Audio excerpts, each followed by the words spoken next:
Pak Jaya udah kelelahan? Halo. Pak Jaya. Iya. Ya udah. Halo. Belum. Halo. Perlu dikirim Ya, bodreksin? halo. Hah? Ya. Perlu dikirim bodreksin, Pak? Tidak usah. Bodek di sini banyak. Lah iya, Pak. Tadi di situ Pak Yesus bilang, kalau aku bersaksi tentang diriku sendiri, maka kesaksianku itu tidak benar. Di sini Ya, yang bersaksi ini karena Tuhan Yesus atau bukan Tuhan, Pak? Anda bilang Tuhan. Ya, Yesus waktu itu kan sebagai utusan. Kita harus lihat bukan seluruhnya Tuhan, kan? ayat ini. Nah ini seluruhnya. Iya, bukan Tuhan kan? Di situ Makanya Tuhan dia atau bukan berkata, Tuhan, Pak?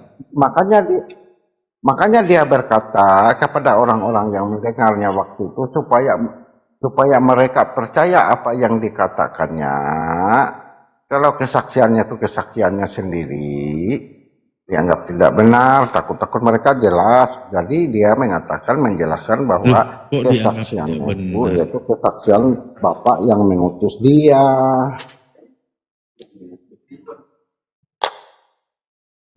Lah ya, kalau Yesus bersaksi dari dirinya sendiri, maka kesaksian Yesus itu tidak benar, kan gitu.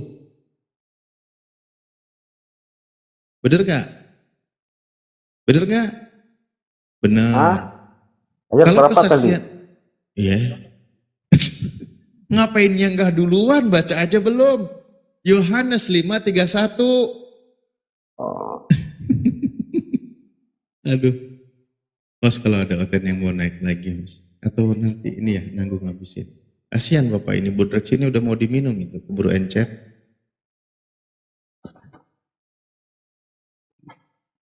Coba disapa Pak Rizko, siapa tahu mau Udah bantu. dibaca, Pak?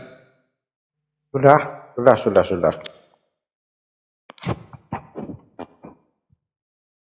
Udah dibaca? Sudah. Ya, gimana bunyinya di situ? Bunyinya di situ, aku baca dari ayat 30. Aku tidak Ya, lebih bagus itu kalau dari 30. Aku tidak dapat berbuat Lebih apa-apa bagus. dari diriku sendiri. Aku menghakimi sesuai dengan apa yang aku dengar, dan penghakimanku adil, sebab aku tidak menuruti kehendakku sendiri, melainkan kehendak Dia yang mengutus aku. Ya, kalau aku bersaksi tentang diriku sendiri, maka kesaksianku itu tidak benar. Nah, itu kesaksian Yesus, baik. Itu kesaksian Yesus, di situ kesaksian Tuhan atau kesaksian bukan Tuhan, Pak? Kesaksian dari dirinya sendiri. Jadi dia itu bersaksi tentang tugas yang dia Kesaksian emban dari sebagai diri. utusan. Dia Betul, sebagai Pak. Tuhan lah. Kesaksian tentang dirinya sendiri. Di situ kesaksian sebagai dirinya sendiri itu Tuhan atau bukan Tuhan, Pak? Tuhan. Berarti ada Tuhan, pertama di 31, ada Tuhan yang tidak bisa berbuat apa-apa dari dirinya sendiri gitu. Waktu itu benar. Iya, waktu Yesus hidup itu dia bersaksi bahwa dia sebagai Tuhan, ternyata Tuhan tidak bisa berbuat apa-apa dari dirinya sendiri. Dia sebagai utusan. Ya, katanya sebagai Tuhan. Tuhan gimana itu. sih? Tuhan itu. Setelah Yesus itu setelah dia menyelesaikan pekerjaannya di bumi, dia mati dan bangkit. Makanya Rasul Petrus berkhotbah, Kisah Rasul 2 ayat 36. Kok malah jadi ke kisah para rasul? Ini kesaksian Yesus tentang dirinya sendiri, Pak. Kenapa kalimat sederhana begini? Sebenarnya gini loh, Pak. Iya, kalau Anda konsisten, anak manusia, kesaksiannya itu sebagai anak manusia. Ya terserah kalau mau Pak Jaya Tuhan kan itu hak Anda gitu loh. Ya, memang cuman di situ adalah di situ adalah pernyataannya bahwa aku tidak dapat berbuat apa-apa dari diriku sendiri. Ini kan Tuhan Anda, Pak. Iya. Jadi Anda ini punya Tuhan yang tidak bisa berbuat apa-apa dari dirinya sendiri, kan gitu? Bukan Bukan demikian. Lah, kan itu kesaksiannya, Pak. Itu dia menganggap dirinya sebagai anak manusia waktu itu. Waduh. Ya udah, berarti Yesus bersaksi tentang Jangan dirinya aplik-aplik. kalau dirinya itu anak manusia. Iya kan? Dia harus Udah seturut ada. dengan kehendak yang mengutus dia. Loh iya, karena dia adalah anak manusia, kan gitu. Iya. Makanya anak manusia ini mengaku, aku tidak dapat berbuat apa-apa dari diriku sendiri. Kan gitu. Iya. Nah, anak manusia yang tidak dapat berbuat apa-apa dari dirinya sendiri, maka anak manusia ini bukan Tuhan. Ya terserah Anda lah. Kok jadi terserah saya? Kalau saya Tuhan kan, karena itu dia dia berkuasa di bedanya. surga dan di bumi. Itu dia bedanya saya dengan Anda. Kalau Ya, itu. kalau saya tidak mau menuhankan anak manusia, kalau Ya, Pak Jaya terserah. menuhankan anak manusia, ya silakan Pak, silakan, terserah. Itu aja bedanya, ya kan? Ya memang kita beda. Ya beda. Kalau saya tidak Saya mau memang menuhankan mentuhankan anak manusia. iya pengakuan Pak Jaya. Kalau Pak Jaya menuhankan anak manusia, kan gitu. Dan anak manusia ini tidak dapat berbuat apa-apa dari dirinya sendiri. Namanya juga anak manusia ya Pak ya. Benar. Kalau gitu Waktu itu anak gini Pak, Anda kan menuhankan anak manusia. Anak manusia ini Tuhannya siapa Pak Jaya? Allah yang mengutusnya, Allah Bapa yang mengutusnya Nah, ke dalam dunia itu ini dia bedanya. supaya menjadi Tuhan di dalam Oke, dunia. baik. Iya, berarti anak manusia ini bertuhan, Tuhannya bukan manusia dan bukan anak manusia, bahkan Tuhannya tidak pernah bisa dilihat, kan gitu. Iya kan? Benar. Deal ya. Nah, sementara kalau Pak Jaya, Tuhannya adalah anak manusia yang bisa dilihat, bisa makan, bisa tidur, bahkan bisa dibunuh. Inilah yang membedakan antara Tuhannya Pak Jaya dengan Tuhannya Yesus.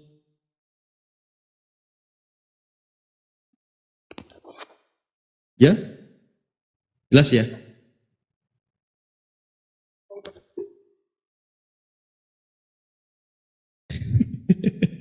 Sudah ini kayaknya ngos-ngosan ini, host mungkin ganti. Ganti sama Rizko, selamat malam. Rizko.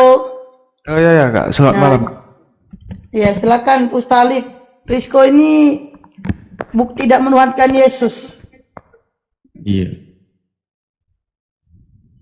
Cuman nggak sadar-sadar dia. Dikit-dikit sadarnya sih, setengah Mestinya setis. Pak Rizko ini gini loh Ustadz, mestinya Pak Rizko ini edukasi Pak Jaya sesama Kristen nggak apa-apa, diedukasi dulu Pak Rizko.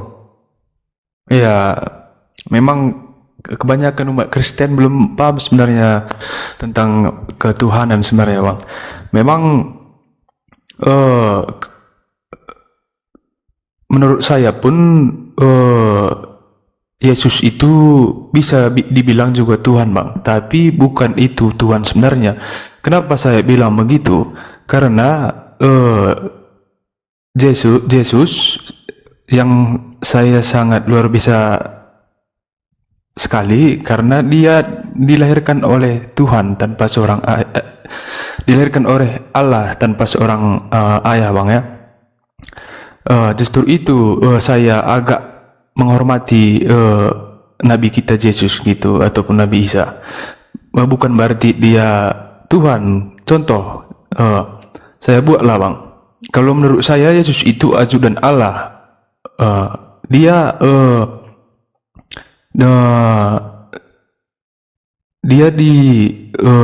datang ke bumi untuk Rizko, kalau kita sederhanakan mengikuti ayat tertulis aja gimana? Tanpa kita harus nambah-nambah kalimat yang membingungkan. Kalau Yesus itu adalah manusia, anak manusia, utusan Allah yang menerima firman dari Tuhan, mengajarkan kebenaran, ngapain pakai ajudan-ajudan dibikin rumit lagi? Seorang nabi, utusan Tuhan, Gini bang, mendapat pengajaran dari Tuhan gitu loh.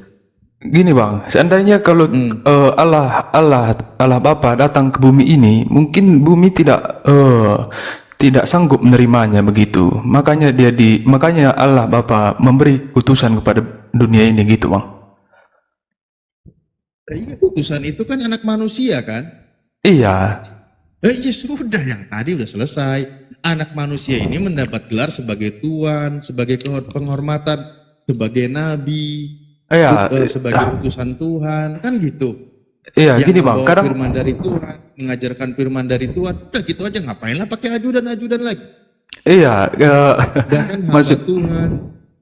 iya, maksud umat Kristen bang, dari Yesus lah maka bisa sampai ke Bapa yang di atas gitu, Bapa yang di surga dari Yesus gitu kalau menurut umat Kristen bang. Makanya kadang umat Kristen mengatakan Yesus itu Tuhan gitu bang. Bukan dia berarti dia yang maha kuasa bang ya. Kadang kan umat Kristen banyak mengatakan dia maha kuasa gitu. Di situ sebenarnya salah gitu. Ya memang dia tidak maha kuasa, dia itu cuma diberi kuasa. Iya ya. Kan gitu. Iya ya bang. Bahkan pengumumannya itu juga untuk kalangan Bani Israel, Iya. bukan untuk seluruh umat manusia. Di dalam kitab ada sendiri dengan segala kehebatannya, hai orang-orang Israel, dengarlah perkataan ini, yang aku maksudkan ialah Yesus dari Nazaret, seorang yang telah ditentukan Allah dengan yang dinyatakan kepadamu dengan kekuatan-kekuatan dan mujizat-mujizat dan tanda-tanda yang dilakukan oleh Allah dengan perantaraan Dia di tengah-tengah kamu. Pengumumannya pun untuk orang Israel, bukan untuk orang di luar Israel. Itu mujizat yang dilakukan oleh Yesus itu sebagai perantara, hakikatnya Tuhannya kan gitu. Makanya Yesus sendiri mengatakan kalau dia diutus hanya untuk Bani Israel. Iya, tapi kan nggak masalah bang kalau kita percaya gitu. Ya nggak masalah, saya juga percaya. Iya. Kamu mengikuti nggak pengajarannya, permasalahannya? Ya kalau saya mengikuti lah bang. Berarti hukum Taurat yang digenapi oleh Yesus kamu ikuti? Hukum Taurat apa aja tuh bang? Ya semualah. Yang satu Dan sampai kitab para nabi yang diajarkan oleh nabi kan gitu, hukum-hukum. iya Ada iya. 613 mispat itu. Kalau kita sebagai umat manusia sebenarnya sangat susah bang menjalaninya. Ya makanya kalau gitu berarti kamu nggak ngikut. Iya. Kalau Yesus makanya untuk Bani Israel, makanya Bani Israel yang menjalankan gitu. Ya Sedang gimana? monitor mau masuk Runda. Hai. Hai.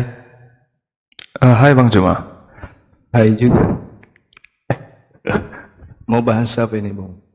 Hai juga. Ngomong aja nggak ada yang suruh ngomong. Hai. Ya, ya sama kita bang, masa abang aja ya kan? Hai juga. Nggak masuk. Gimana saudara saya? Siapa namanya? Rizko bang. Rizko. Iya. Iya. Apa yang harus kita bahas?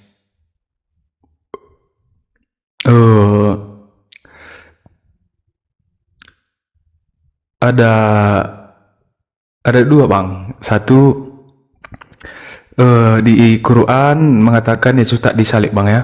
Iya. Ya di Quran juga mengatakan Yesus lahir di palungan domba. Bukan lahir, setelah lahir. Dan Quran mengatakan di bawah pohon kurma bang. Iya. Terus? Ya itu aja bang. Oke. Apa yang dipermasalahkan kemudian? Kalau di Quran kan mengatakan Yesus itu tak disalib, dia diangkat bang ya. Iya. Ya kalau di Kristen mengatakan dia disalib, bagaimana itu bang? Coba saya yakinkan. Oke, baik. Sebenarnya tadi ini sudah kita bahas, gitu ya. Iya, iya. Oke. Nggak apa-apa kita ulang teman-teman. Lanjut Gurunda. Oke, baik. Matius 26 nomor 24. Anak manusia memang akan pergi sesuai dengan yang tertulis tentang dia. Jadi ada yang tertulis tentang Yesus. Dia harus pergi meninggalkan dunia ini. Anak manusia memang akan pergi sesuai dengan yang tertulis tentang dia. Sekarang, ketika Yesus mengucapkan kalimat ini, tolong tunjukkan kepada saya, tertulis tentang apakah Yesus ini? Cara dia meninggalkan dunia itu tertulis seperti apa? Kalau di ayat di Bible Bang mengatakan dia disalib. Itu nanti, itu cerita yang belum. Yang dimaksud Yesus di sini sudah tertulis. Anak manusia memang akan pergi sesuai dengan yang ada tertulis tentang dia.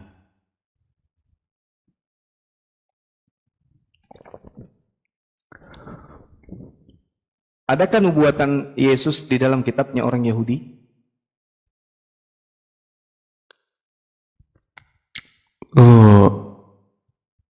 Ya pasti ada lah mungkin Bang. Oke, tolong tunjukkan tertulis seperti apa diceritakan kepergian Yesus meninggalkan dunia ini di kitabnya orang Yahudi.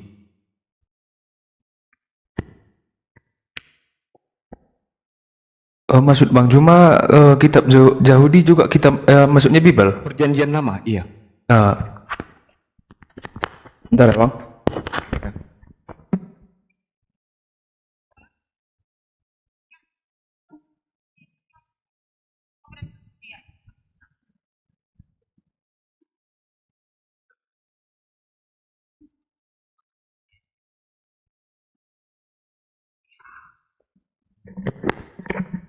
Ini Bang, Matius 27 ayat 45 sampai 46 sampai 50. Saudara, Ya. pada saat Yesus berkata ada tertulis, kitab Matius itu belum dituliskan. Matius yang menuliskan Matius ini justru melakukan kemudian penyelidikan terkait ucapan-ucapan Yesus. Anak manusia memang akan pergi sesuai dengan yang ada tertulis tentang dia. Berarti pada saat kemudian Yesus mengucapkan ini,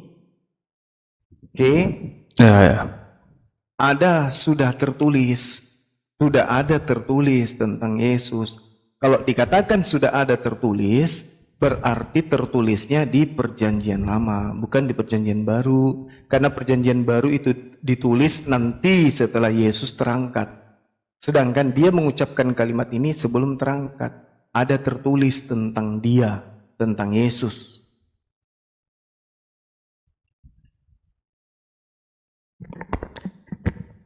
Berarti maksud Bang Juma Yesus di perjanjian baru tak ada gitu? Kan Yesus mengatakan anak manusia memang akan pergi sesuai dengan ada yang tertulis tentang dia. Maksudnya pergi ini adalah meninggalkan dunia. Dia akan meninggalkan alam dunia ini sesuai dengan apa yang sudah tertulis tentang dirinya. Apakah dia pergi dengan cara lebih dulu disalibkan, atau dia pergi meninggalkan dunia ini tanpa penyaliban, langsung terangkat ke langit? Ini kan kita membahas tentang kebenaran Al-Quran tadi kan? Iya ya. Iya, karena Al-Quran mengatakan bahwa sesungguhnya Nabi Isa alaihissalam itu terangkat langsung ke langit tanpa penyaliban. Bal rafa'ahu Allahu ilaihi wa kana Allahu azizan hakiman. Dan orang-orang yang kemudian menyalibkan Yesus itu berselisih paham tentang siapa yang mereka salibkan. Mereka tidak yakin. Sementara oknum yang datang, yang lahir tanpa ayah, itu seketika diangkat oleh Allah ke langit tanpa lebih dulu kemudian mengalami penyaliban. Nah, apakah hal ini ada di dalam kitabnya orang Yahudi tertulis? Bahwa Nabi Isa atau Yesus terangkat langsung tanpa mengalami pengaliban? Ada nggak tertulis menurut saudara? Tak ada bang. Ya, Yesus itu kalau di Bible memang disalib dia begitu. ya itu cerita yang muncul belakangan. Ya. Sementara kita harus mengetahui keberadaan Yesus ketika dia berkata demikian, berarti kan sudah ada tertulis tuh metode atau cara yang Yesus alami untuk pergi meninggalkan dunia ini, itu sudah tertulis caranya. Ya. Ada caranya. Bukan di perjanjian baru, tapi di perjanjian lama. Ya mungkin Ini ada ini, biar saya bantu ini, ada. Ada, silakan. Di dalam Yesaya pasal 2 ayat 2 sampai ke 3. Coba, Dia datang untuk menunjukkan jalan ke surga. ya, Yesaya 2. Kedua, Yesaya pasal 2 ayat kedua sampai ke 3. Iya. Kedua, Mika pasal 4 ayat 1. Yesaya 2 dulu, Bang. Ya, itu baca itu. Yesaya 2 Iya. pasal Iya, 2 ayat 3. Akan terjadi pada hari-hari terakhir. Apa ini? Gak nyambung kayaknya. Data nomor tiganya mungkin. Yesaya pasal 2. Kalau berbicara mengenai pasal 2-nya, Yesaya itu tidak bercerita sedikit pun tentang itu. Kalau berbicara nomor 2-nya, juga tidak bercerita tentang itu. Dan banyak suku bangsa. Salah data kali, Bang. Bukan ini, bentar.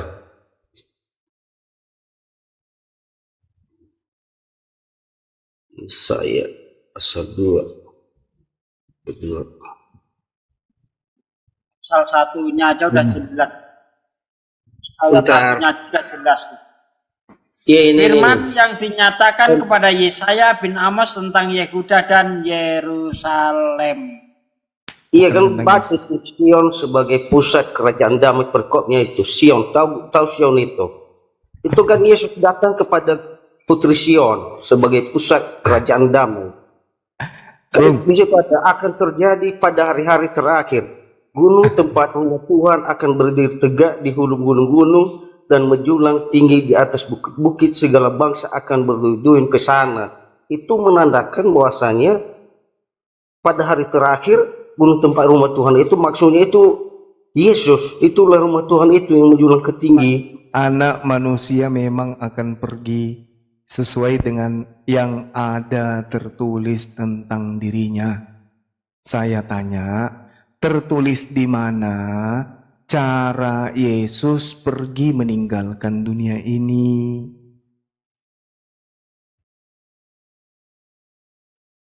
Mau Ya, tahu di mana? akhirnya ke surga. Kan dia udah berjanji itu. Enggak nyambung. Apa enggak?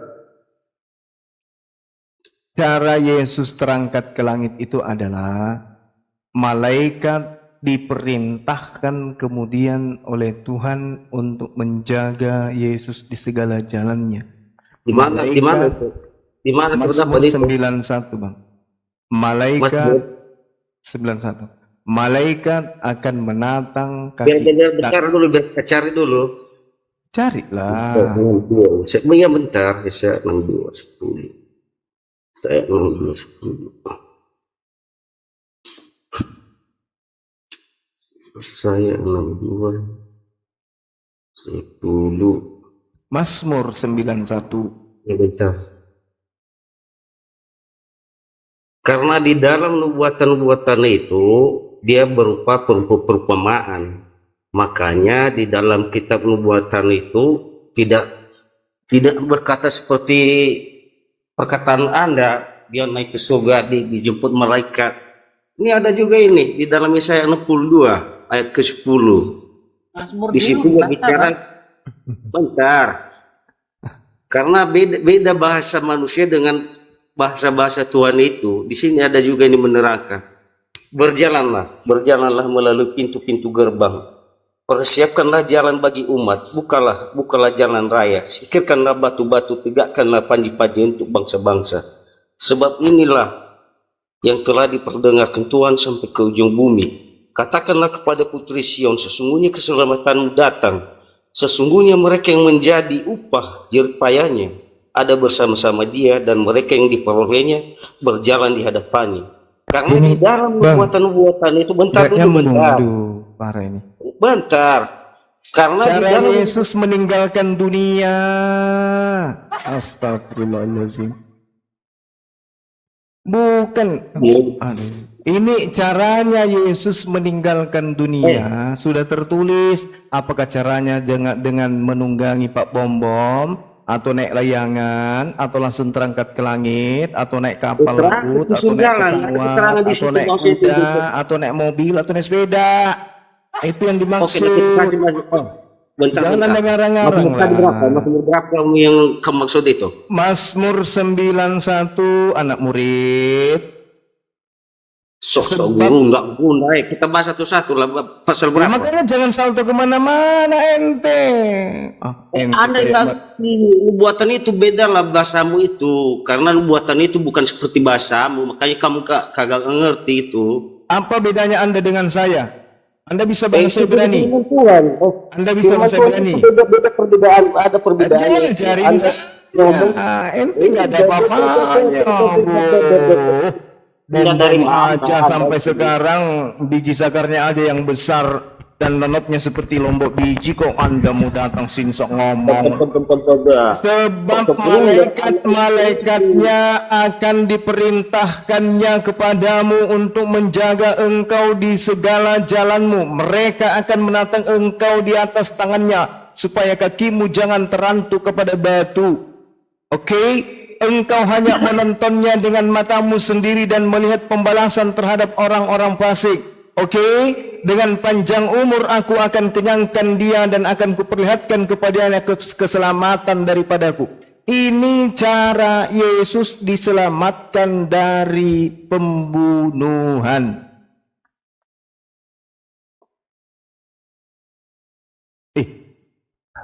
Kemana tadi? Ganti pemain. Aku ganti bang sama ini Yitro ini dari tadi typing, dia minta naik dari tadi, aku nggak tahu agamanya. Dia mau diskusi katanya bang, agama Kristen. Ya, oke. Ini mertuanya Musa ya? Yes, betul Pak Sugi. Begitulah Iya, silakan. kira-kira. Ya, jadi Bang Juma dan rekan-rekan semuanya, izin ya saya berdiskusi.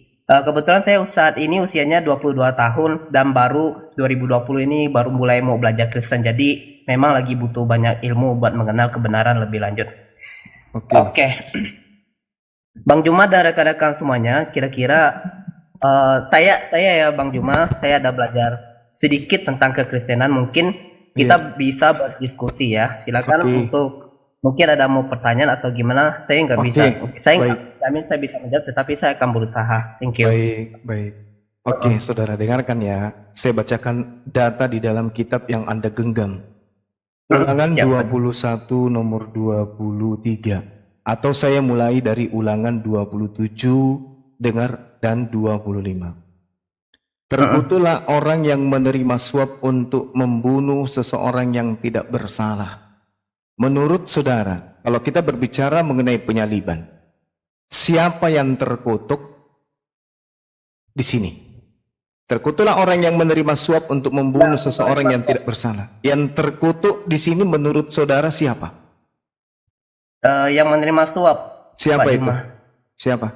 Yudas Iskariot. Yudas Iskariot. Baik, satu ya, catat ya. Di dalam ulangan 21 nomor 23. Maka janganlah mayatnya dibiarkan semalam-malaman pada tiang itu, tetapi haruslah engkau menguburkan dia pada hari itu juga. Sebab seorang yang digantung terkutuk oleh Tuhan, jangan engkau menajiskan tanah yang diberikan Tuhan Elohim. Pertanyaan saya, siapa orang yang digantung terkutuk oleh Tuhan? Orang yang menerima suap. Oke, itu baik. Yudas yang seharusnya ya. Terima kasih. Oke, jadi Anda sudah mengetahui yang terkutuk adalah Yudas, yang digantung di atas tiang salib adalah Yudas, betul? Tidak demikian Pak Juma, karena di dalam iman Kristen yang kita percayai bahwa yang digantung itu adalah Tuhan Yesus itu sendiri, Pak Juma. Oke, berarti Yesus yang makan uang suap. Yang makan uang suap itu si Yudas Iskariot, tetapi Lalu yang disalib? yang digantung itu adalah Tuhan Yesus. Yang disalib itu adalah Tuhan Yesus sendiri. Penjelasan saya seperti ini Pak Juma. Oke, silakan. Gini, penjelasannya saya seperti ini. Iya. Untuk idealnya, Iya. untuk dunia idealnya, ya begitu seperti dengan kebenaran juga. Contoh begini, yang di Alkitab itu mengatakan bahwa orang yang menerima suap ini, maka dia sudah sepatutnya konsekuensinya ini dihukum mati, yaitu dengan cara digantung ya, seperti yang di ulangan tadi mengatakan. Iya. Itu idealnya. Nah, tetapi pada kenyataannya dunia ini itu tidak ideal, karena di Alkitab mengatakan bahwa manusia ini semakin hari semakin jahat gitu. Artinya dia jauh dari kebenaran. Kebenaran Allah yang sebenarnya itu adalah kebenaran, tetapi didobrak. Akhirnya Bukankah, apa? maaf. Bukankah justru Anda yang mendobrak kebenaran Allah ketika yang harus disalib itu adalah yang makan suap, tetapi Anda mendobrak kemudian firman Allah dan Anda menjadikan yang disalib itu adalah orang yang jujur. Mana yang benar ini? Andakah setannya atau siapa? Mohon maaf nih, saya belak-belakan. Anda yang setan melawan firman Tuhan atau siapa ini? Kan firman Tuhannya, terkutuklah orang yang makan suap. Firman Tuhannya juga orang yang digantung karena terkutuk. Oke, mayatnya jangan sampai kena tanah pada hari Sabat. Itu kehendak Tuhannya. Lantas apa dasar Anda mendobrak firman Tuhan ini? Anda siapa? Oke, baik Pak Juma, thank you. Ya. Yang saya maksudkan tadi itu saya dalam menjelaskan dunia idealnya. Dunia idealnya pasti tentunya ya firman Tuhan telah mengatakan bahwa orang yang menerima suap yang semestinya seharusnya dia yang harus dihukum. Ya, harus disalibkan. Tetapi kita saat ini sedang tidak berada di dunia yang ideal, Pak Juma. Jadi, oleh sebab itu, kebenaran adalah kebenaran. Yang dimana contoh seperti ini. Siapa sih yang di sini yang nggak tahu bahwa mencuri itu adalah sebuah dosa? Pertanyaannya, walaupun orang sudah tahu mencuri itu berbuat itu dosa, terlepas dari dia mencuri demi kebaikan, demi apalah terserah itu. Nah, tapi masih banyak juga orang yang melakukan pencurian. Artinya apa? Bukan berarti kebenaran ini salah. Yang salah itu adalah orang-orang yang mengerjakan kebenaran tersebut. Sehingga, tetapi orang yang mengerjakan kebenarannya tidak salah. Orang-orang yang mengerjakan kebenaran ini bisa salah. Dan sedangkan kebenaran ini tidak bisa salah gitu Pak Juma. Yang saya maksudkan di situ adalah yang semestinya yang digantung itu adalah orang-orang yang menerima suap atau yang lalim jahat. Tetapi malah sejustrunya orang-orang yang jujur, orang-orang yang benar itu malah digantung. Nah, ini kan ada bukan berarti ini salah ya, bukan berarti ya.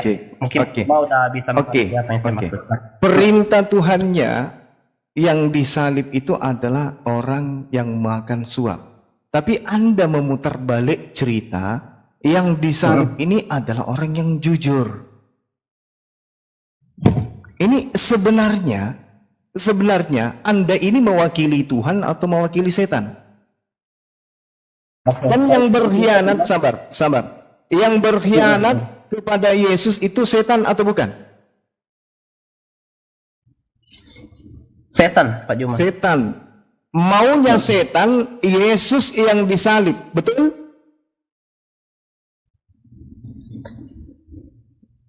Itu saya nggak bisa bilang maunya setan ya Pak Juma. Maunya Tuhan yang disalib adalah yang terkutuk karena suap, betul? Betul sekali Pak Juma. Yes. Lalu maunya siapa? Orang jujur yang disalib. Maunya siapa?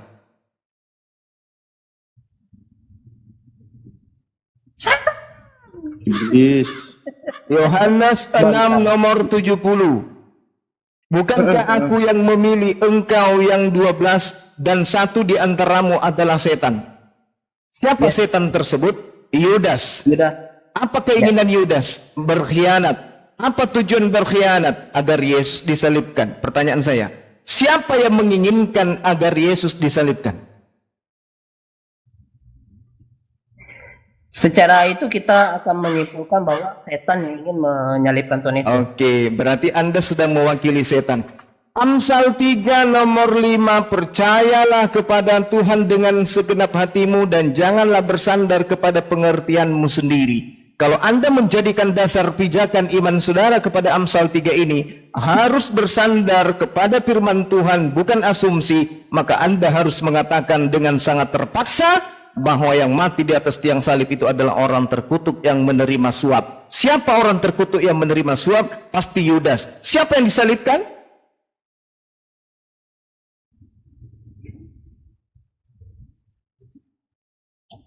Pak Juma pasti menginginkan jawaban, saya bilang Yudas gitu ya. Memang Yudas. Makanya saya bilang, kalau Anda mewakili setan, maka Anda mengatakan Yesus. Kalau Anda mewakili Tuhan, maka yang disalibkan adalah Yudas. Sekarang Anda mewakili siapa? Mewakili kebenaran, Pak Juma. Kebenaran bahwa yang disalib itu adalah orang benar. Yes. Berarti Tuhan menghendaki bahwa yang mati di atas dengan cara terkutuk oleh Tuhan itu adalah orang benar. No. Oke. Otak Anda sudah diobo-obo oleh setannya. Al-Quran mengatakan wa makaru wa makarallahu wallahu khairul makirin. Orang-orang kafir membuat makar, cerita bohong, dusta untuk menipu. Sesungguhnya mereka akan dibalas tipuannya oleh Tuhan dengan tipuan yang sangat luar biasa. Anda sekarang dalam keadaan tertipu. Orang yang tertipu tidak akan pernah sadar kalau dirinya sedang ditipu, kecuali ada juru selamat datang mengingatkan dia. Siapa juru selamat itu? Bang Suma. Saya sedang mengingatkan saudara bahwa Anda sedang tertipu dengan doktrin dan dogma. Yang mati di atas tiang salib itu adalah orang yang dikutuk. Kenapa dia dikutuk? Karena dia makan suap. Mana dalilnya pemakan suap itu dikutuk? Ulangan 27 nomor 25. Terkutuklah orang yang menerima suap untuk membunuh seseorang yang tidak bersalah. Siapa ini? Yudas. Tuhan mengatakan di Keluaran 23, jangan kau membunuh orang yang tidak bersalah. Jangan kau membunuh orang yang benar. Sebab aku Tuhan tidak akan pernah membenarkan orang yang bersalah. Berarti tetap saja yang disalibkan adalah orang yang bersalah. Siapa yang bersalah antara Yesus dan Yudas? Yudas. Yudas. Masihkah Anda ingin mengatakan bahwa yang mati di salib itu adalah orang benar? Iya. Oke, thank you Bang Juma. Masya Allah. Boleh saya minta waktunya biar jelasin Silakan. sedikit Bang Juma? Mungkin ya izin ya Bang Juma ya. Silakan. Dari yang saya pahami Bang Juma mengenai kekristenan ini, Iya. di kekristenan ini sebenarnya imannya ini bersifat paradoks. Iya, betul. Dua hal bertolak belakang, tetapi itu benar. Oke. Gitu. Jadi begini, Iya. jika kita lihat dari sisi mata sudut pandang yang satu mengenai si Tuhan Yesus atau apa dalam tanda kutip ini masih kita pertanyakan ya, apakah ini Yudas atau Tuhan Yesus yang digantung di salib. Nah, di satu sudut pandang ya, kita akan melihat bahwa yang menginginkan Yesus buat mati di kayu salib itu kan setan, ya kan, Yes. iblis. Tapi di sisi yang lainnya yang saya tangkap ya Bang Juma ya, sebenarnya tidak ada satupun yang bisa menginginkan Tuhan Yesus untuk mati di kayu salib selain daripada dirinya sendiri yang mau menyerahkan dirinya untuk mati di kayu salib. Begitu Bang Juma. Karena di dalam kekristenan ini terdapat dua hal. Kenapa kan banyak bertanya nih, Allah yang Maha Kuasa itu bla bla bla bla kok turun ke bumi buat nebus dosa manusia? Apakah dia kurang kuasanya sehingga dia harus jadi manusia dulu? Nah, kembali lagi Bang Juma, Iya. Ini si Tuhan Yesus, kalau kita lihat di Filipi 2 ayat 5 sampai 8, di situ kan menulis bahwa si Tuhan Yesus ini mengkenosis, atau ibaratnya dia mengosongkan dirinya dari yang maha kuasa menjadi tidak berkuasa dan sebagainya lah. Dia mengosongkan dirinya bukan berarti ketika dia tidak mau menggunakan kuasanya, bukan berarti dia bukan Tuhan gitu. Bukan berarti dia bukan Tuhan lah gitu ya maksudnya. Jadi yang saya maksudkan di sini adalah ketika Tuhan Yesus tersalibkan, yang kita dalam kembali ke penyalipan lagi, ketika sudut pandang yang satunya lagi ya Bang Juma ya. Ketika itu Tuhan Yesus tidak disalibkan oleh siapapun juga, dalam tanda kutip setan ini ya Bang Juma, tetapi dia menyerahkan dirinya untuk disalibkan dan dalam untuk menyelesaikan misinya, yaitu mati di kayu salib, mati dan dibangkitkan. Nah, ini adalah misinya untuk memperdamaikan manusia dengan Allah, karena manusia dan Allah ini adalah sudah terpisah karena kejatuhan Adam dan Hawa. Nah, demikian Bang Juma untuk penjelasan saya. baik. Apakah ada mau tambahkan? Bang Oke, Juma? baik. Jadi gini, Bung. Ada satu hal yang perlu Anda sadari. Sejak saya memberikan ruang untuk saudara saya berbicara, sejak itu juga lontaran-lontaran fitnah yang keji Anda lontarkan kepada Yesus dengan mengatakan Yesus datang untuk menyerahkan dirinya, Yesus datang untuk mati, menyebut dosa, mendamaikan. Itu semua adalah fitnah. Tak kasih data kepada saudara, tolong dicatat. Yohanes 7 nomor 19. Bukankah Musa yang telah memberikan hukum Taurat kepadamu? Namun tidak seorang pun di antara kamu yang melakukan hukum Taurat itu. Mengapa kamu berusaha membunuh aku? Ini Yesus yang berusaha membunuh dirinya atau oknum lain yang berusaha membunuh Yesus? Coba jawab dulu. Oke, baik. Bentar saya coba buka dulu ya. Oke, saya bacakan data yang lain ya. Yohanes 8 nomor 37. Aku tahu bahwa kamu adalah keturunan Abraham, tetapi kamu berusaha untuk membunuh aku, karena firmanku tidak peroleh tempat di dalam kamu. Pertanyaan saya, Yesuskah yang datang untuk dibunuh, atau orang-orang Yahudikah yang berusaha untuk membunuh? Yohanes 8:40. Tetapi kamu kerjakan adalah berusaha membunuh aku. Aku seorang yang mengatakan kebenaran kepadamu, yaitu kebenaran yang kudengar dari Allah. Pekerjaan yang demikian tidak dikerjakan oleh Abraham. Yohanes 8:40 ini jelas Yesus dengan terang mengatakan orang-orang Yahudilah yang berusaha membunuh, bukan Yesus yang datang untuk membunuh dirinya. Yohanes 10 nomor 32. Kata Yesus kepada mereka, banyak pekerjaan yang berasal dari Bapakku yang kuperlihatkan kepada kalian. Pekerjaan manakah di antaranya yang menyebabkan kamu mau membunuh aku dengan melempari aku dengan batu? Yohanes 16. Semua ini kukatakan kepadamu supaya kamu jangan kecewa dan menolak aku. Kamu akan dikucilkan. Bahkan akan datang masa bahwa setiap orang yang membunuh kamu akan menyangka bahwa ia berbuat baik kepada Tuhan. Mereka akan berbuat demikian karena mereka tidak mengenal baik Bapa maupun aku. Satu lagi. Yesus menjawab, pekerjaanku bukan dari dunia ini. Kerajaanku bukan dunia ini. Jika kerajaanku dari dunia ini, hamba-hambaku telah melawan, supaya aku jangan diserahkan kepada orang Yahudi. Tetapi kerajaanku bukan dari sini. Yesus diserahkan atau Yesus menyerahkan dirinya sendiri kepada orang Yahudi. Jadi Anda sedang memfitnah Yesus dengan mengambil data-data orang-orang Farisi, yaitu surah-surah Paulus, untuk mengatakan Yesus itu mati untuk datang untuk menyerahkan nyawanya. Padahal Yesus data demi data komplain. Mengapa engkau berusaha membunuh aku? Mengapa kau berusaha membunuh aku? Mengapa kau berusaha membunuh aku? Berarti ada usaha membunuh Yesus. Kalau ada usaha membunuh Yesus, berarti Yesus datang bukan untuk menyerahkan nyawanya.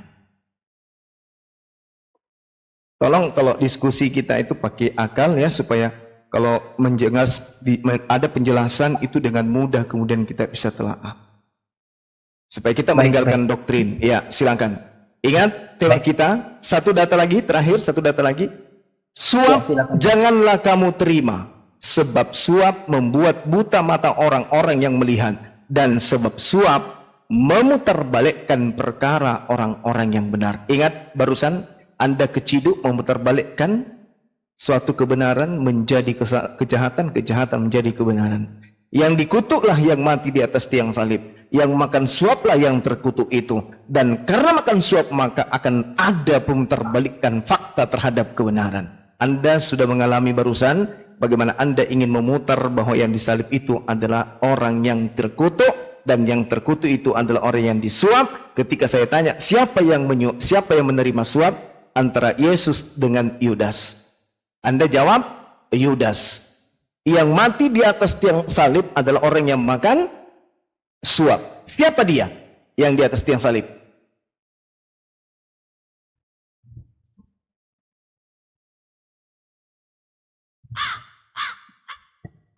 Halo?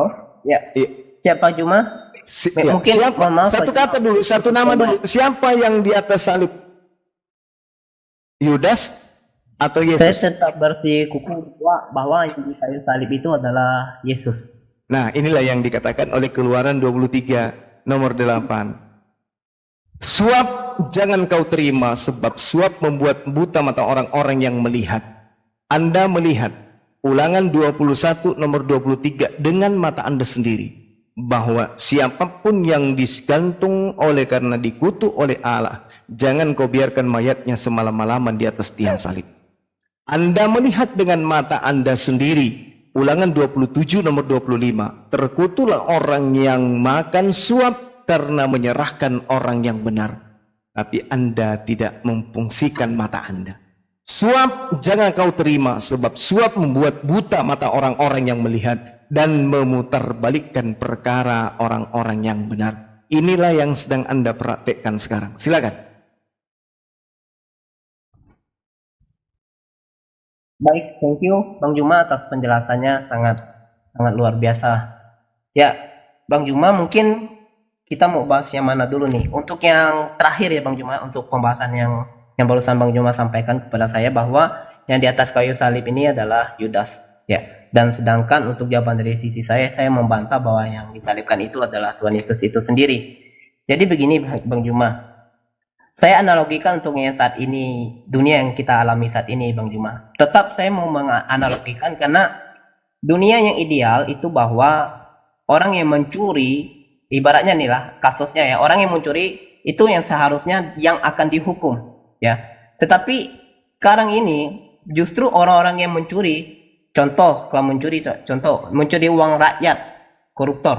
Nah, orang-orang ini yang semestinya ini yang harus dihukum berat nih, karena ini mencuri uang banyak orang. Tetapi nyatanya sekarang ini bahwa koruptor-koruptor yang mencuri ini, mereka bahkan hidup nyaman di penjara dan seperti dikasih privilege gitu. Nah, begitu juga dengan si kasusnya yang penyalipan ini, Tuhan Yesus ini. Yang katakan bahwa Tuhan Yesus itu adalah orang benar, yes, dia orang benar. Yang katakan dia adalah disalibkan, yes, dia disalibkan. Nah, sedangkan si Yudas ini memang benar dia salah, memang benar dia yang terima uang suap. Tetapi kita nggak sedang berada di dunia yang ideal.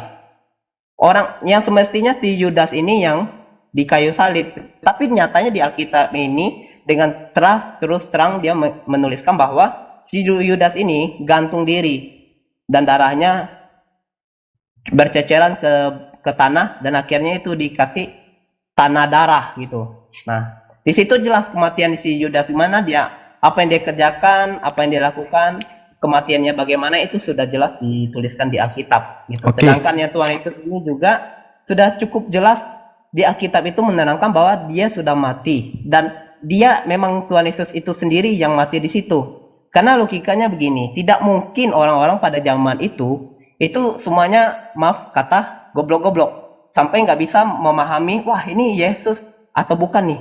Kan nggak mungkin seperti itu, logikanya gitu aja Bang Juma. Oke. Jadi gini, Yap. ada undang-undang di mana undang-undangnya berbunyi, orang yang makan suap adalah orang yang terkutuk. Pasal 2. orang yang digantung karena terkutuk oleh Tuhan, jangan kamu biarkan mayatnya semalam-malaman di atas tiang. 2 pasal nih. Lalu kemudian ada yang sebagai hakim. Ketika kemudian ditanya, jelas data-datanya adalah Yudas makan suap, Yudas orang terkutuk. Begitu tereksekusi kemudian, ada 2 orang di sana, yaitu Yesus yang adalah orang benar, yang adalah orang jujur. Diputuskan kemudian oleh hakim bahwa yang harus digantung di tiang salib adalah Yesus. Sedangkan undang-undangnya, aturan-aturannya tertulis dengan sangat akurat, yang harus digantung berdasarkan dengan undang-undang yang ada, Ulangan 21-23, Ulangan 27-25, yang harus disalibkan di situ adalah Yudas. Tetapi hakim mengatakan bahwa yang harus disalib di sini adalah Yesus. Menurut saudara, sebagai orang yang waras, apakah undang-undangnya yang salah atau hakimnya yang salah? Menurut saudara, silakan. Oke, baik. Terima kasih Bang Juma atas penjelasannya. Menurut saya, hakim dan undang-undangnya itu betul adanya, benar adanya. Tapi di sini saya ingin bertanya nih. Saya ulang pertanyaannya, Bung. Saya ulang. Yang mana yang salah? Undang-undangnya atau hakimnya? Undang-undangnya mengatakan yang harus disalib adalah pemakan suap dan yang dikutuk oleh Tuhan. Tapi hakimnya mengatakan yang disalib, yang salah itu adalah Yesusnya yang harus disalib, bukan pemakan suapnya. Berarti tidak sesuai dengan undang-undang yang ada, yang tertulis. Pertanyaan saya, hakim telah memutuskan bahwa yang harus disalib di sini adalah orang yang jujur dan orang yang benar. Sedangkan pengkhianatnya kemudian itu dibebaskan dari hukuman salib. Pertanyaan saya, undang-undangnya yang salah atau hakimnya yang salah? Silakan. Baik, untuk undang-undangnya itu tidak benar. Dan untuk hakimnya itu sendiri, hakimnya salah. Why? Karena dia menyalibkan orang-orang yang benar, orang-orang yang jujur, orang-orang yang... Oke. Sekarang, maaf, sekarang. Ketika kemudian undang-undangnya Anda katakan benar, dan hakimnya Anda katakan salah, Kristen di sini sebagai undang-undang atau sebagai hakim yang salah?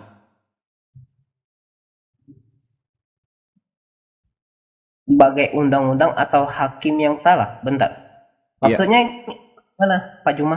Kan Anda sebagai Kristen menginginkan kemudian yang disalib adalah bukan yang nerima suap. Betul?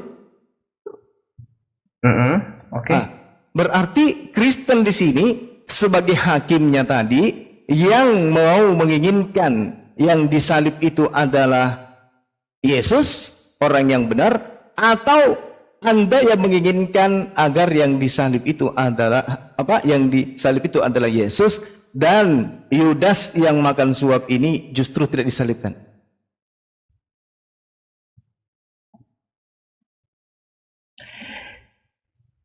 Oke, Pak Juma, untuk pembahasan ini, saya rasa yang Bang Juma sampaikan itu benar adanya. Saya tidak bisa membantah apa yang... Berarti dalam hal ini Kristen adalah hakim yang salah. Baik, Bang Juma, begini, Bang Juma. Pecat hakimnya. Saya tidak bisa membantah apa yang Bang Juma katakan, karena apa yang Bang Juma katakan mengenai kebenaran yang Bang Juma ambil bukan dari argumennya Bang Juma atau argumen atau pendapat Bang Juma, tetapi kebenaran yang Bang Juma kutip dari ulangan tadi itu benar adanya. Tetapi untuk argumen atau penyampaian Bang Juma sampaikan kepada saya itu saya masih memberikan tanda tanya atau dalam tanda kutip masih belum saya percayai. Begini Bang Juma. Iya. sebenarnya yang perlu kita bahas terlebih dahulu itu adalah bahwa bagaimana Bang Juma bisa mengatakan bahwa si Yudas ini yang mati di kayu salib.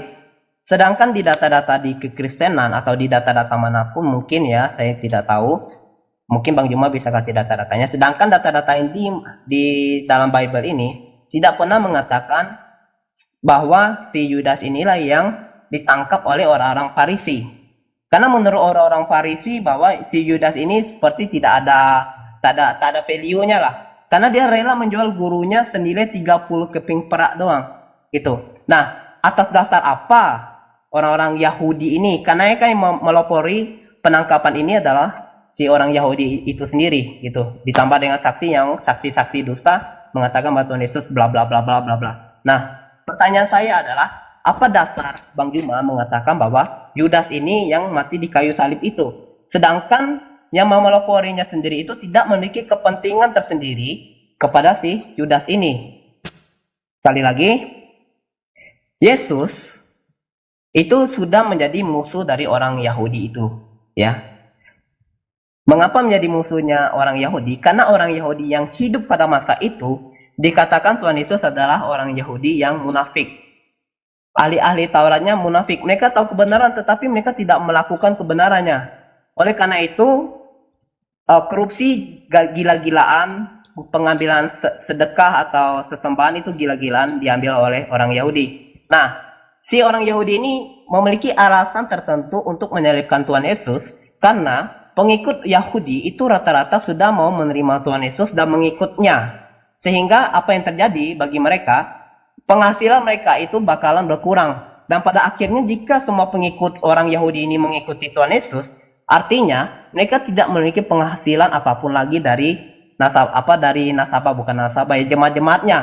Nah, oleh sebab itu, mereka merencanakan pembunuhan Tuhan Yesus itu sendiri. Gitu. Mereka memiliki motif tertentu kepada Tuhan Yesus dan jelas di situ bahwa melalui bukti-bukti yang ada ini bahwa orang yang mati di kayu salib, orang yang ditangkap, orang yang dicerca segala macam itu adalah Tuhan Yesus itu sendiri. Gitu Bang Juma untuk argumentasi saya.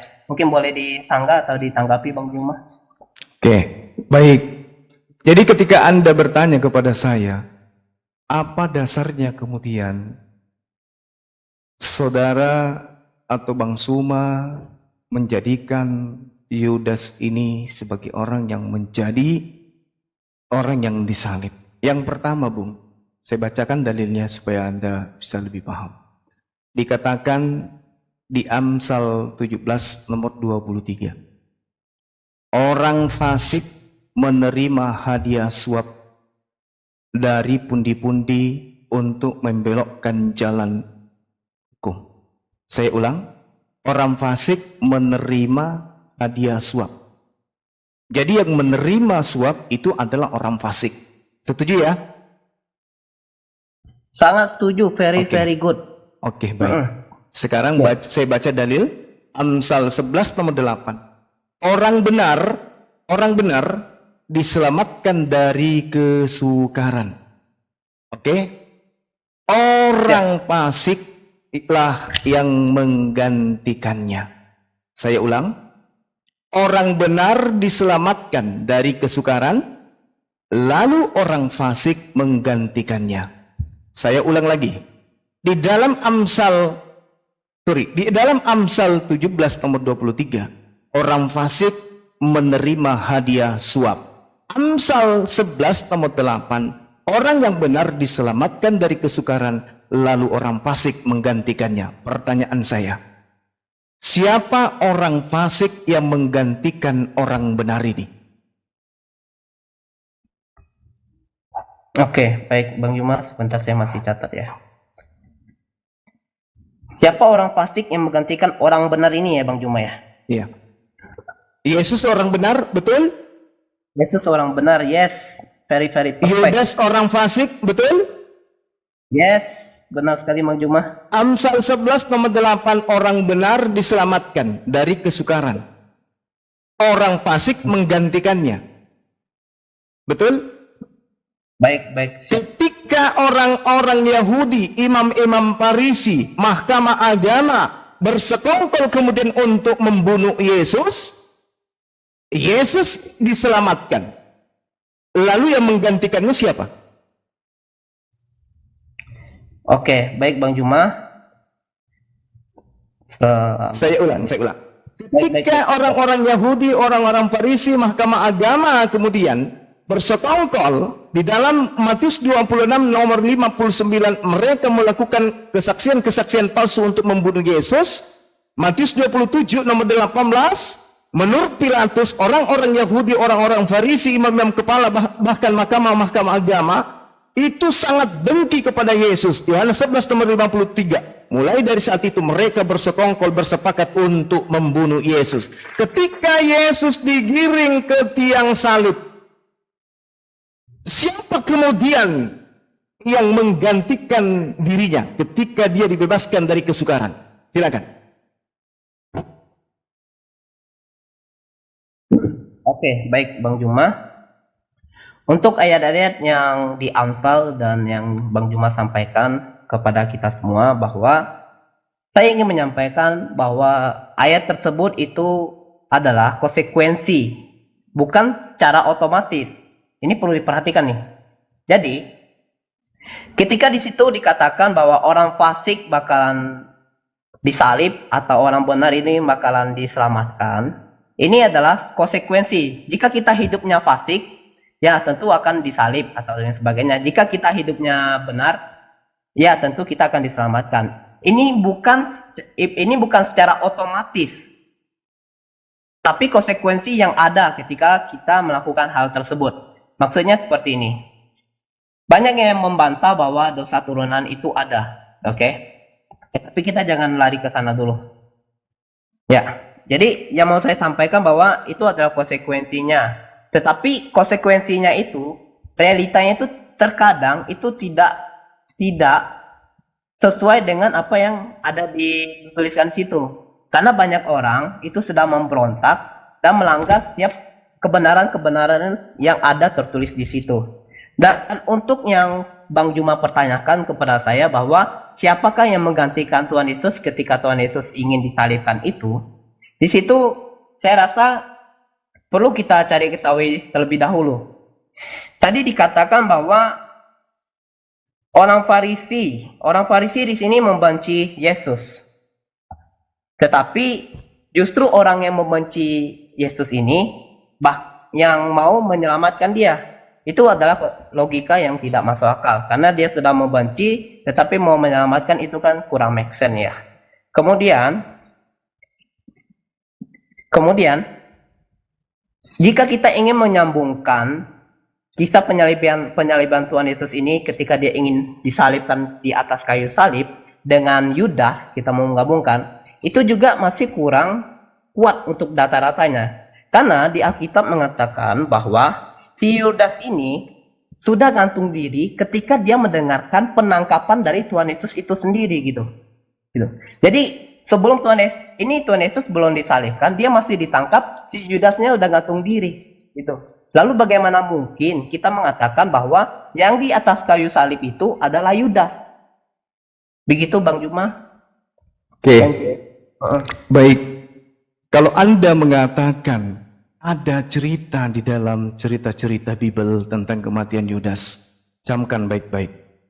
Matius 27 nomor 5 sampai nomor 8. Maka ia pun melemparkan uang perak itu ke dalam bait suci, lalu pergi dari situ dan menggantung diri. Matius 27 nomor 5. Nomor 6, dengarkan. Imam-imam kepala mengambil uang perak itu dan berkata, tidak diperbolehkan memasukkan uang ini ke dalam peti persembahan sebab ini uang darah. Nomor 7, dengarkan. Sesudah berunding mereka membeli dengan uang itu tanah yang disebut tanah tukang periuk untuk dijadikan tempat pekuburan orang asing. Nomor 8. Itulah sebabnya tanah itu sampai pada hari ini disebut tanah darah. Ingat, di Matius 27 nomor 58, Yudas menggantungkan diri, lalu melemparkan uang tersebut, lalu kemudian uang tersebut dipakai kemudian setelah berunding untuk membeli tanah sebagai pekuburan orang asing. Dan tanah itu disebut tanah darah. Bandingkan kemudian di dalam Kisah Para Rasul 1 nomor 18. Yudas ini telah membeli sebidang tanah dengan upah kejahatannya, lalu ia jatuh tertelungkup dan perutnya terbelah sehingga semua perutnya tertumpah keluar. Hal itu diketahui oleh semua penduduk Yerusalem sehingga tanah itu mereka sebut dalam bahasa mereka sendiri Hakal Dama, artinya tanah darah. Pertanyaan saya, di dalam Matius 27 nomor 8, Yudas terlebih dahulu menggantungkan diri, dan yang membeli tanah kemudian dengan uang perak yang dipakai Yudas untuk menjual Yesus, yang diterima Yudas untuk menjual Yesus, itu oleh imam-imam kepala membeli tanah kemudian. Saya ulang, di Matius 27 nomor 5 sampai nomor 8, Yudas gantung diri, titik. Setelah gantung diri, imam-imam mengambil uang itu, lalu mereka imam-imam ini membeli tanah. Oke? Sedangkan di Kisah Para Rasul 1 nomor 18, Yudas membeli tanah dulu, lalu bunuh diri. Mana yang betul? Yudas bunuh diri dulu, lalu uang itu dipakai oleh imam-imam beli tanah. Atau Yudas beli tanah dulu, baru kemudian dia bunuh diri. Cerita ini yang Anda ingin pakai untuk membantah orang-orang terkutuk itu di atas tiang salib. Data-data ini.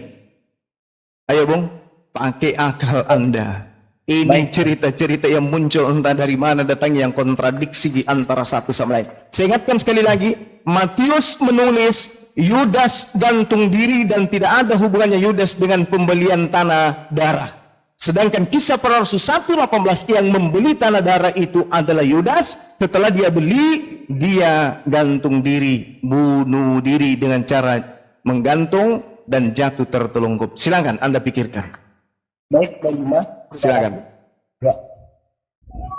Untuk ayat yang pertama tadi di Matius berapa Bang Juma? Sorry saya tidak. 27 nomor 5 sampai nomor 8. Ini pelajaran saya sama Akhi Sugi beberapa tahun yang lalu. Ya, silakan. Matius 27.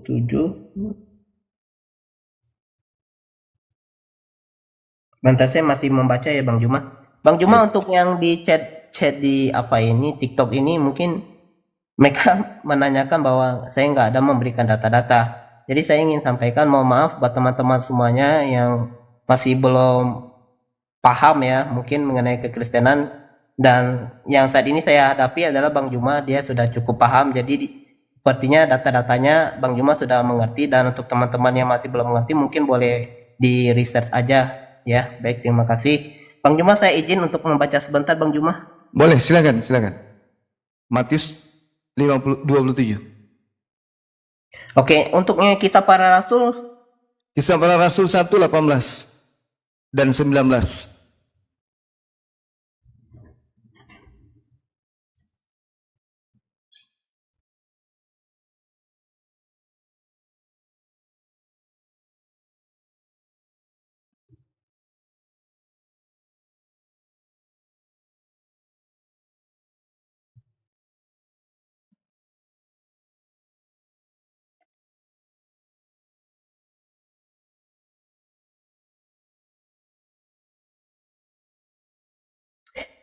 Baik Bang Juma, terima kasih. Saya sudah membaca ayat Matius dengan Kisah Para Rasul ini. Dan untuk saat ini saya akan menjawab Bang Juma dengan jujur bahwa saya tidak tahu apa yang menjadi maksudnya ini. Tetapi Bang Juma mohon bersabar, nanti saya akan cari tahu terlebih dahulu.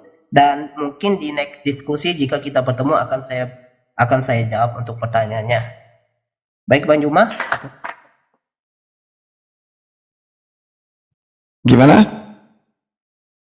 Ya, mungkin kelihatannya kontradiksi, tetapi saya belum menelaah atau belum menggali lebih lanjut. Mungkin nanti kalau di next ada diskusi lagi, mungkin saya akan jawab ke Bang Juma, sebenarnya ini kontradiksi atau tidak. Saya akan berkata dengan jujur nantinya.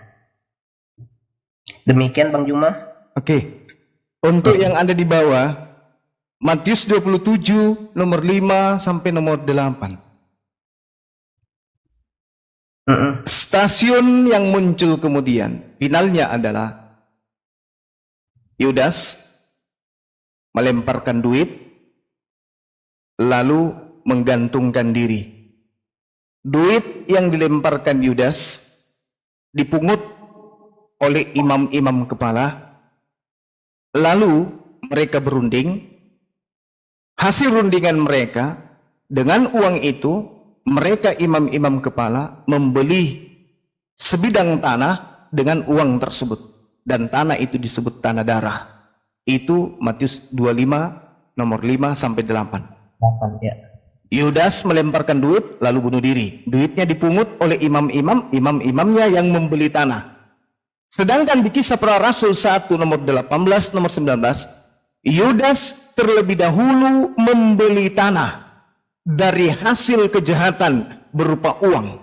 Lalu ia jatuh tertelungkup dan perutnya terbelah sehingga semua isi perutnya tertumpah keluar. Jadi dia beli tanah dulu, lalu kemudian bunuh diri. Hal itu kemudian diketahui oleh semua penduduk Yerusalem, sehingga tanah itu mereka sebut dengan tanah darah. Ini kontradiksi yang sangat luar biasa. Kalau di Matius, Yudas melemparkan duit, lalu bunuh diri. Imam-imam kepala lah yang memungut duit itu, lalu membeli tanah. Yang membeli tanah adalah imam-imam. Sedangkan di Kisah Para Rasul 1, 18, 19, Yudas membeli tanah dulu, lalu bunuh diri. Tidak ada imam-imam yang membeli tanah. Kalau di Kisah Para Rasul, yang membeli tanah adalah Yudas. Kalau di Matius 27, yang membeli tanah adalah imam-imam. Demikian. Silakan Anda pikirkan ini kontradiksi atau tidak.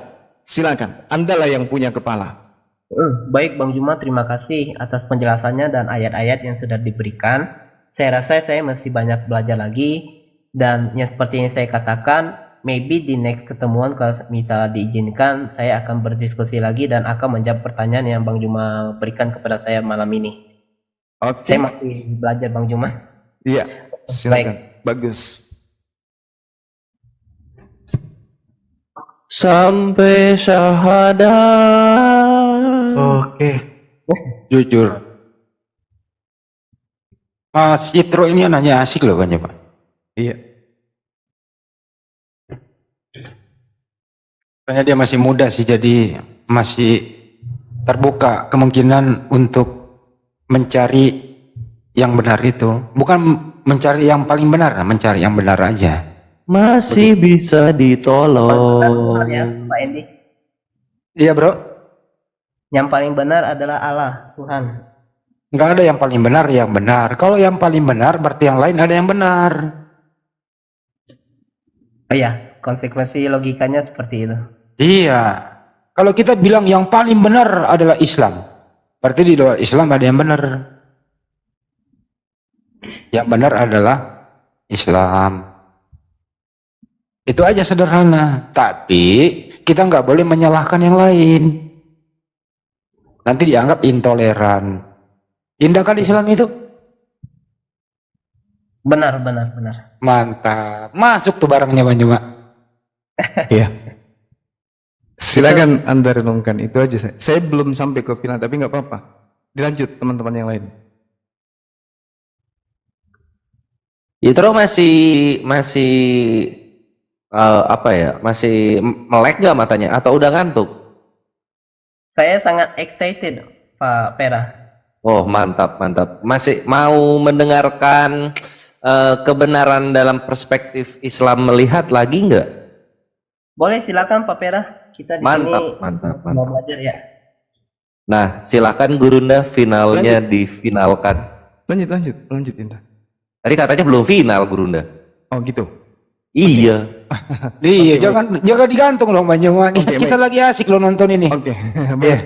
Jadi gini, Bung, tadi saya membawa data Amsal 11 nomor 8. Orang benar diselamatkan. Orang benar di sini adalah Yesus.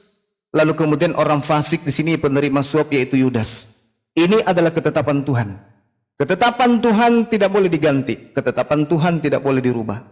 Tertulis di dalam Amsal ulangan 6. Jangan kau menambah, ulangan 4. Jangan kau menambah atau jangan kau mengurangi apa yang menjadi ketetapanku. Termasuk Amsal. Orang benar diselamatkan dari kesukaran, lalu orang fasik menggantikannya. Di dalam Amsal 21 nomor 18, orang fasik dipakai sebagai tebusan bagi orang yang benar. Fasik tadi di sini adalah Yudas berdasarkan dengan data yang kita bacakan di Amsal 17 nomor 23 bahwa orang fasik menerima hadiah suap. Berarti orang fasik itu adalah Yudas. Orang fasik dipakai tebusan bagi orang yang benar dan pengkhianat sebagai ganti orang yang jujur. Kalau kita ingin menggunakan data logika yang sehat, maka sesuai dengan hasil riset kita, maka Amsal 21 nomor 18 ini berbunyi, Yudas dipakai sebagai tebusan bagi Yesus dan Yudas sebagai ganti Yesus di atas tiang salib. Itu data yang harus kita gunakan. Secara akurat harus begitu. Nggak bisa tidak, kecuali hakimnya curang. Kecuali hakimnya curang. Amsal 11 nomor 8. Yesus diselamatkan dari kesukaran, lalu Yudas yang menggantikannya. Itu kalau kita menggunakan data validnya. Orang benar diselamatkan dari kesukaran, lalu orang fasik menggantikannya. Orang fasik dipakai untuk menggantikan orang yang benar. Yesus orang benar.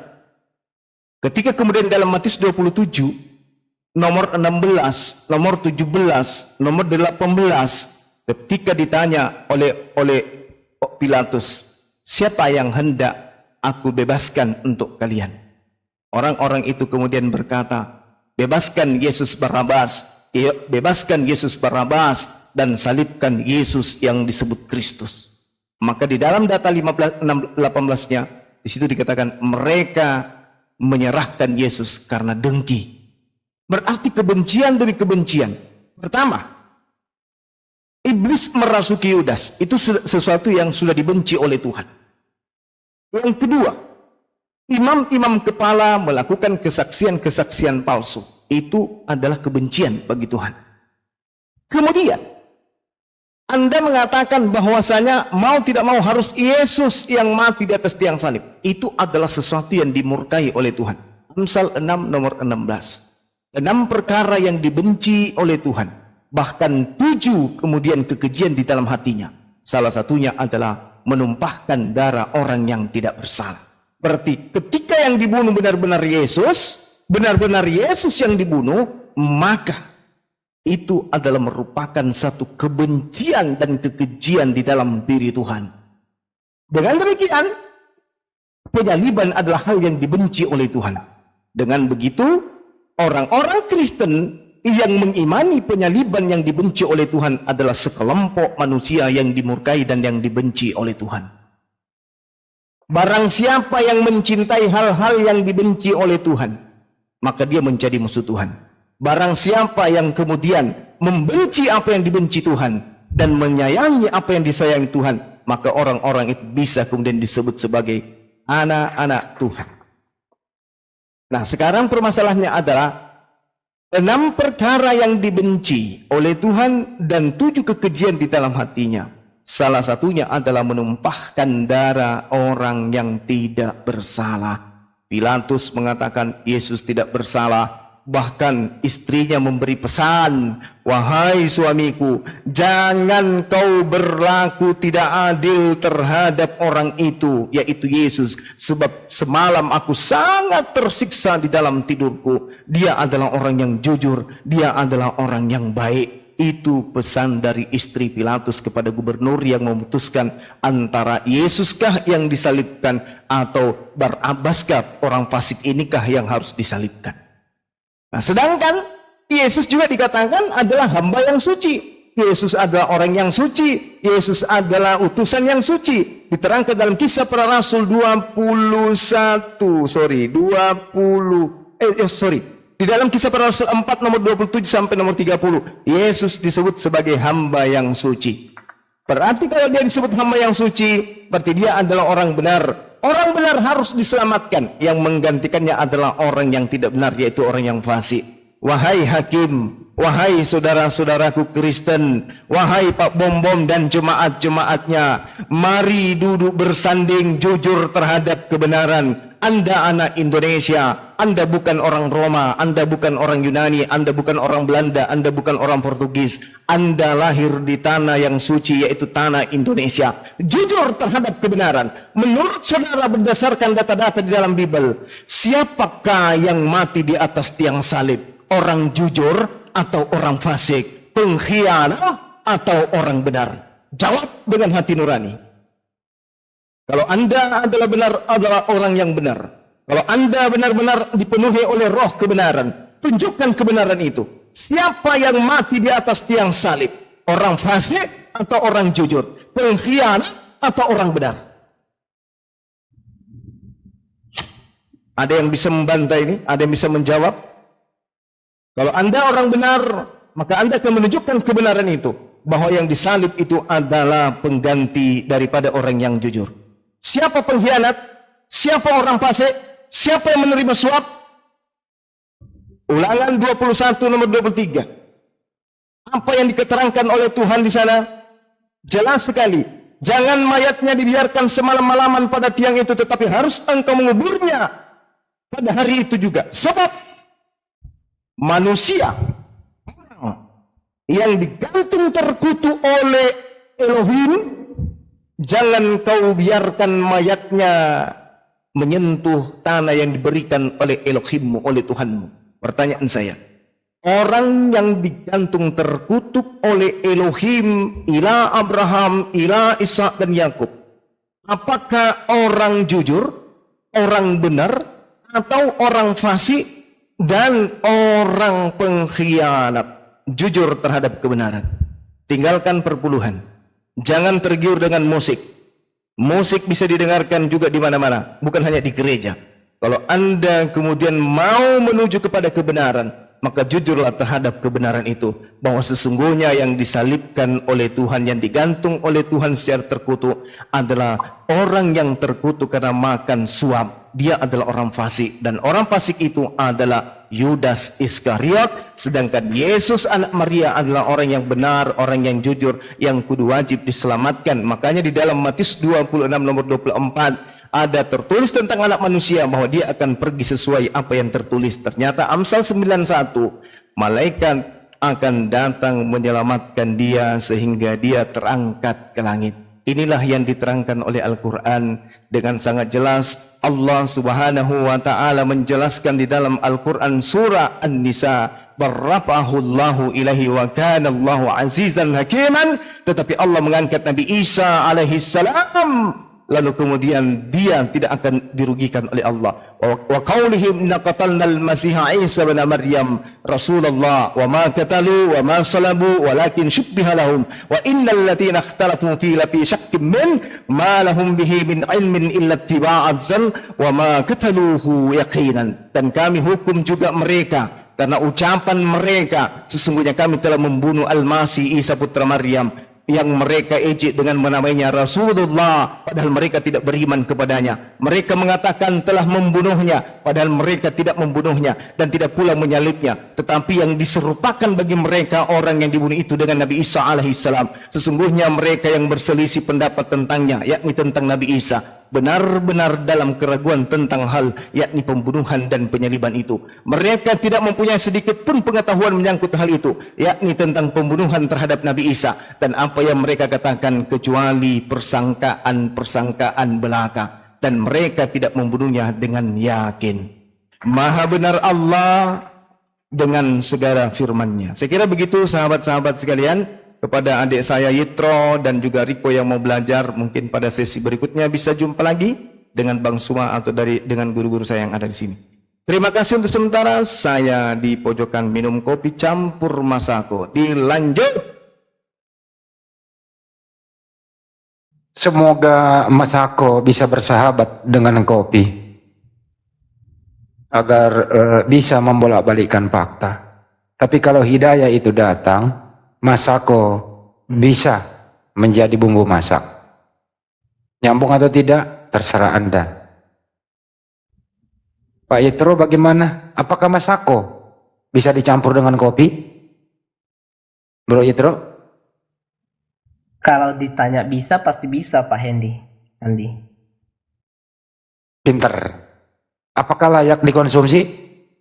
Kalau ditanya layak, itu tergantung. Karena setiap orang ini punya seleranya masing-masing, Pak Hendy. Baik, kalau selera pada umumnya? Sangat tidak layak, karena Baik. dapat sakit perut ya. Artinya nggak laku dijual? Mungkin laku sedikit, Baik, tapi sedikit, kategorinya sedikit ya. baik.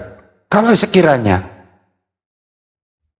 firman Tuhan dicampur dengan tulisan tangan manusia, apakah masih layak dikatakan suci? Firman Tuhan dicampur dengan tulisan tangan manusia. Ini saya asumsikan tangan manusia ini artinya pikiran manusia itu sendiri ya. Pendapat Itu manusia.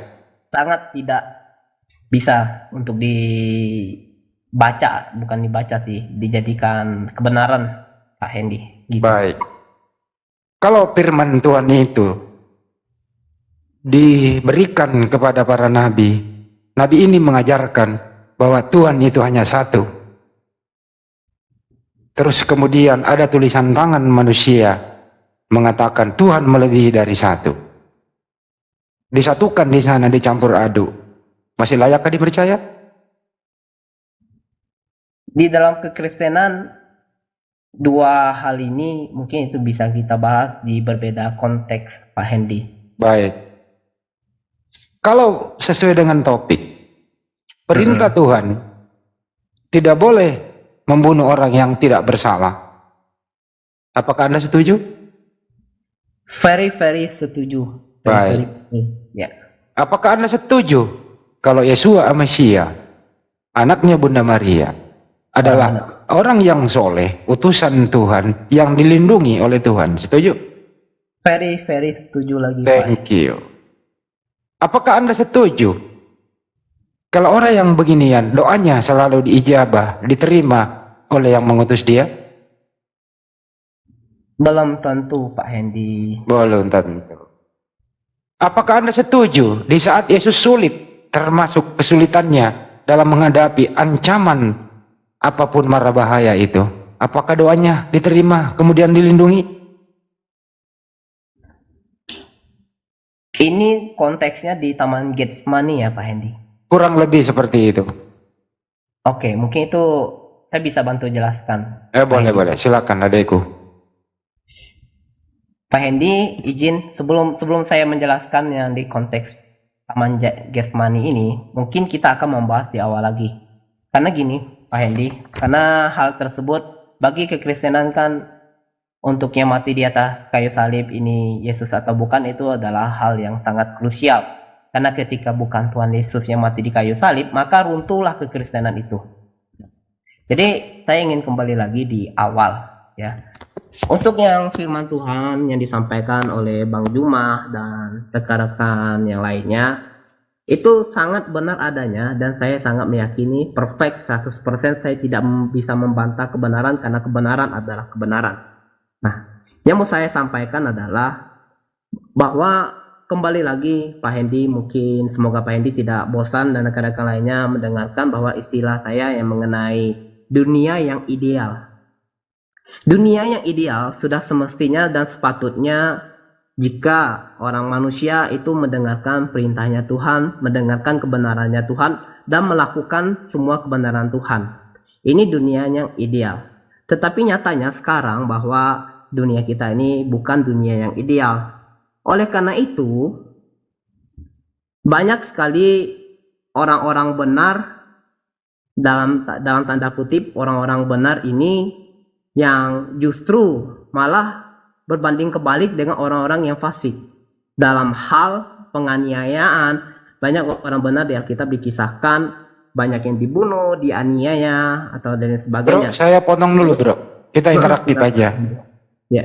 Bro, gini aja, bro. Interaktif dikit biar penonton nggak ngantuk. Sebagai orang yang berakal, Anda generasi muda, generasi pelanjut, setujukah Anda kalau kita meluruskan fitnahan, tuduhan tidak baik terhadap anak Maria, yaitu Yesua Mesia? Setujukah Anda kalau kita meluruskan fitnahan itu? Setuju. Setuju katanya. Fitnahan yang seperti apa dulu nih Pak Hendy sebelum kita membahas lebih lanjut?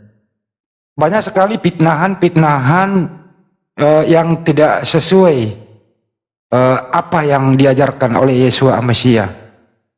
Pitnahan yang paling signifikan yang setiap hari kita bahas, termasuk barusan topik tadi, adalah pitnahan bahwa Yesus itu diolok-olok, Yesus itu diludahi, anaknya Maria loh ya. Yesua Mesia diludahi, diberi mahkota berduri, bahkan dibuka bajunya, bahkan ada yang kitona, itu mungkin Anda bisa paham. Saya nggak mau terlalu vulgar berbicara. Bahkan sampai keringat, memikul salib, ditonton orang banyak. Apakah Anda masih bisa membayangkan kalau itu bukan anak manusia?